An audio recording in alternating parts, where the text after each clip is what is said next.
법무법인 우리 청주 분사무소의 김혜진 변호사입니다. 오늘은 보이스피싱에 대해서 설명드리도록 하겠습니다. 광고를 보고 아르바이트인 줄 알고 돈을 전달받아서 이게 전달했다가 보이스피싱으로 처벌받는 사례가 있습니다. 보이스피싱 유죄로 인정되는 경우 통상 검사는 인정하는 경우에는 5년 구형을 하고 부인하는 경우에는 통상 7년을 구형하고 있고 초범이더라도 실형 선고 비율이 높습니다. 그러므로 보이스피싱에 연루되었다면 수사 단계에서부터 제대로 대응하시는 게 필요합니다. 먼저 보이스피싱에 연루된 사례에 대해서 이렇게 말씀드리겠습니다. 알바몬이나 교차로 등 이제 대중들이 신뢰하는 광고지에 경력, 나이 무관, 그리고 200만 원 플러스 알파 보장 이런 등의 광고를 보고 고등학생, 외국인, 할아버지 또는 전업주부 등 광범위한 사람들이 전화를 걸어서 일할 수 있는지를 묻고 상대방이 이에 대해서 이력서와 신분증을 보내라 라고 하면은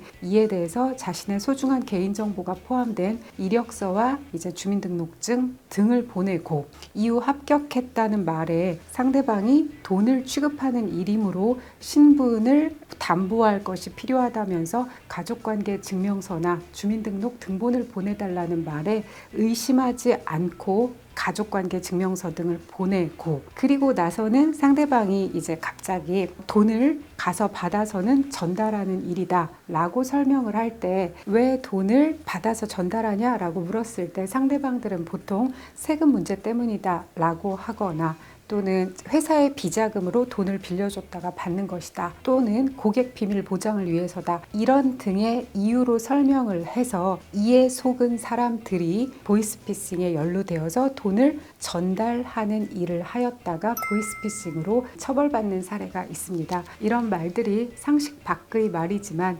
경제적 어려움으로 아르바이트를 선택한 분들은 이러한 상식 밖의 말을 듣고도 문제되지 않는다는 상대방을 그냥 단순히 믿거나 나는 일개 아르바이트생이기 때문에 문제가 되지 않을 것이라는 안일한 생각으로 이제 상대방이 시키는 대로 이제 돈을 전달받아서 그 돈을 CD기에서 입금을 함으로써 사기의 공범으로 연루되는 경우가 많습니다. 아르바이트생이 고객을 만나서 돈을 받을 때 고객이라는 사람은 총책 또는 그 공범과 통화를 하느라 아르바이트생과는 거의 대화를 하지 않고 그리고 아르바이트생의 신분을 확인한다면서 아르바이트생에게 전화를 건네주어서 아르바이트생이 전화를 받으면 그 상대방 측에서 돈 받으러 온 사람이 맞는지 신분을 확인하는 절차를 거치는데 보통 이러한 경험을 하면서 아르바이트를 하시는 분들이 이거 정말 정당한 심부름이구나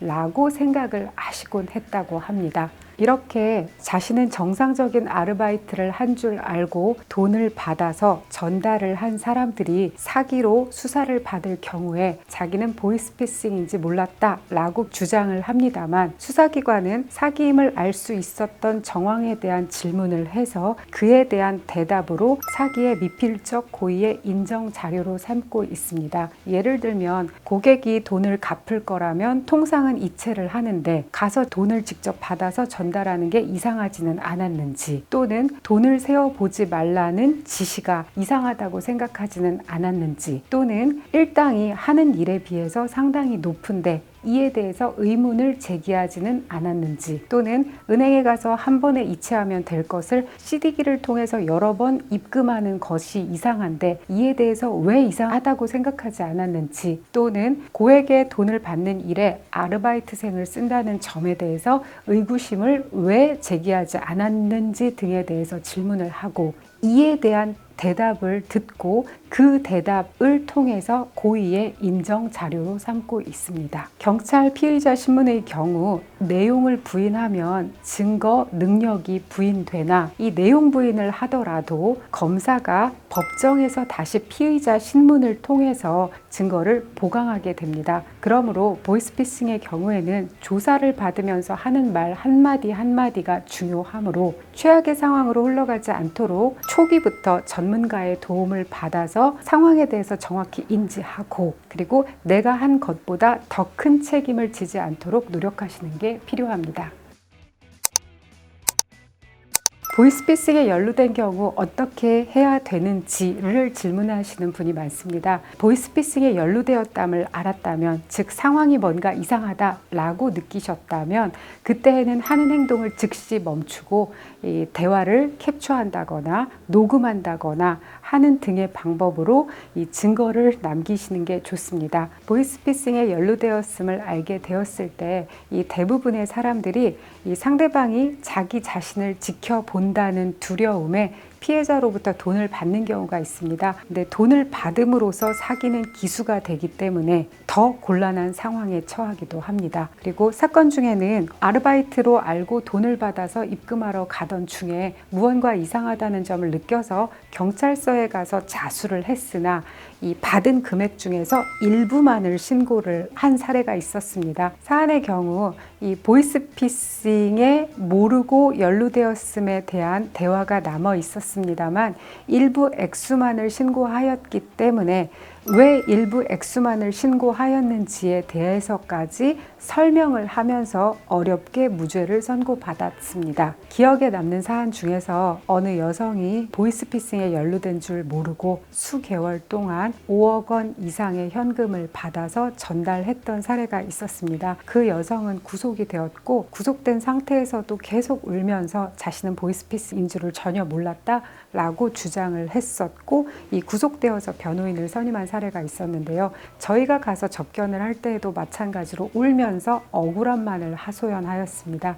증거 기록을 보았을 때 다행히 이 상대방과 주고받은 대화가 남아 있었고 저희는 그 대화를 토대로 해서 이 여성이 보이스피싱임을 전혀 알지 못했다는 점에 대해서 설명을 했고 당시에 저희가 계속 이 사기 고의를 부인함에도 불구하고 검사가 이 여성에 대해서는 7년을 구형하고 그리고 이 여성이 이 정상 아르바이트인 줄 알고 자기 친구와 함께 이제 일을 다녔는데 그 남성에 대해서도 공범으로 기소를 해서 징역 5년을 구형한 사례가 있었습니다. 판사는 그 대화를 토대로 해서 이 여성이 보이스피싱임을 전혀 몰랐다, 이용되었다라고 판단을 해서 무죄를 선고하였습니다. 검사가 항소하였으나 항소가 기각되었고 다시 상고하였으나 상고가 기각된 뒤에 여성은 형사보상 청구를 하여 수천만 원의 형사보상금을 받은 사례가 있었습니다. 수사나 형사 재판에 연루되었다면 우선 내가 가지고 있는 증거의 가치가 어떠한지를 파악해야 합니다. 통상 일반인들은 자기가 가지고 있는 증거의 가치를 너무 높게 평가하거나 또는 너무 낮게 평가하는 경우가 있으므로 어떠한 증거를 가지고 계신다면 그 증거를 법률 전문가와 상담을 통해서 그 증거의 가치에 대해서 파악해 보고 행동 방향을 결정하시면 도움이 됩니다.